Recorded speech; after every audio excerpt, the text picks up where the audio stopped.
Well, finally today, we are taking a moment to celebrate our birthday.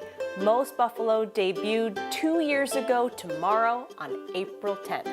Now, we celebrated our birthday last year, and I remember thinking as we put that piece together weeks after we all started working from home that surely next year things would be different. Did they let me in this room? Surely the old gang will be back together on the set and up to our old tricks.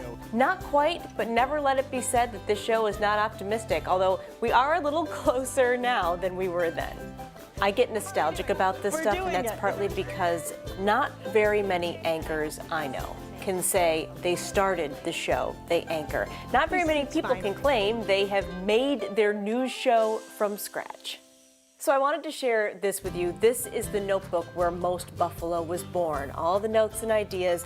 And one of the things that I was asked to do at the time was to come up with a mission for the show of what it was going to be about. So here's what I wrote down at the time. I wrote veggies and vacations. I pitched it this way because I said the best vegetables are fresh and local. They come straight to you. Sometimes the best ones are from your own backyard. And the best vacations, they enrich us, they refresh us. And I wrote a note here, you never realize how much you need it until you're there and experiencing it.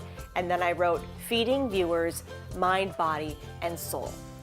And when I tell you, when I finished this pitch and I looked around at the faces of the men in the conference room, I can tell you, their blank stares told me everything I needed to know.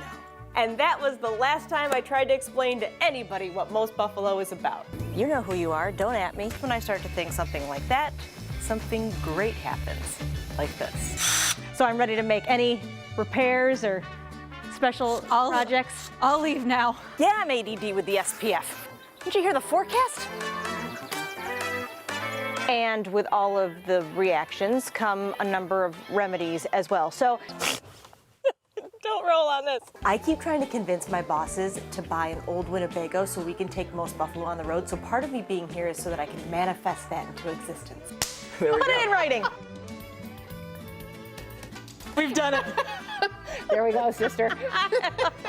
Let's just do that. Next, I've made a choice.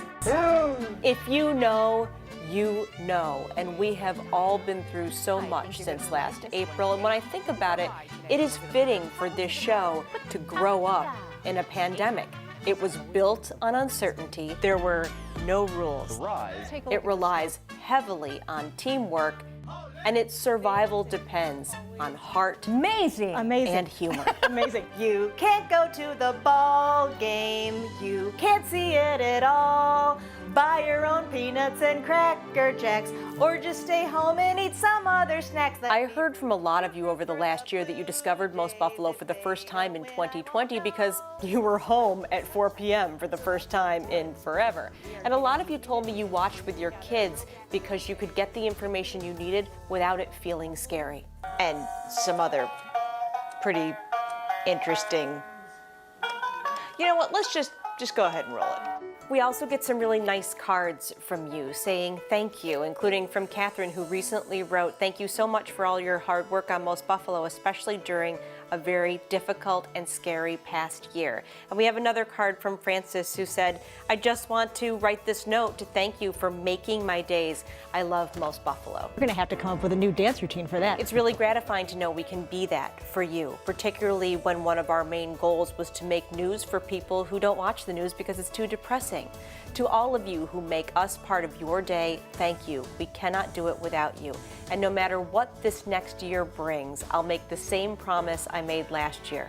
We're going to do what we have always done from day one. Take 1 hour, day by day, and make the most of it. For all of us here at Most Buffalo, I'm Kate Welshofer. Be well, stay well, and onward to the terrible twos.